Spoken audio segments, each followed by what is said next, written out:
পোকা ছিল, পরে হচ্ছে আবার কেউ আমার এখন হচ্ছে আর ফুল আর এটা হচ্ছে ভর্তার নাই তো।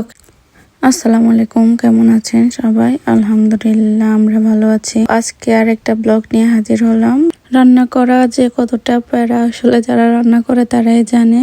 আর হচ্ছে আজকে আমার রান্না করা নেই, আজকে আমার খুবই শরীর খারাপ সারাদিন, তো তারপরে আমার রান্না করতে হবে।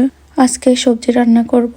আর হচ্ছে রবিনে ফোন দিয়ে বলছিল যে তার জন্য আমি সিমের ভর্তা করার জন্য, পরে হচ্ছে আলাদা করতেছিলাম ভর্তা করার জন্য, আর বাকিগুলো হচ্ছে তরকারির সাথে রান্না করব। সিম কাটার সময় প্রথম যেটা নিছি ওটার ভিতরে পোকা ছিল, পরে হচ্ছে সবগুলা দেখে তারপরে হচ্ছে কাটলাম।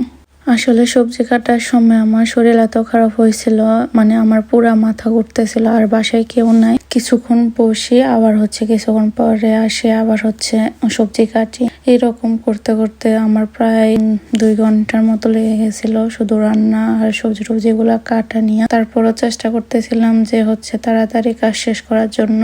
আবার কেউ আমার হাতের ছুরিটা দেখে ভয় পাবে না, আর এটাতে অনেক ধার, ওই জন্য এটা দিয়ে আমি কাটাকাটি করি। আর এটা দিয়ে কাটতেও আরাম আছে, ওই জন্য যে কোনো বাড়ির জিনিস সহজে কাটা যায়। যে আমার ফুলকপি কাটা শেষ এখন হচ্ছে, আর ফুলকপির ডাটাটা আমার অনেক ভাল লাগে, ওই জন্য আমি ডাটা নিই বেশি করে, যেন হচ্ছে আমি খেতে পারি।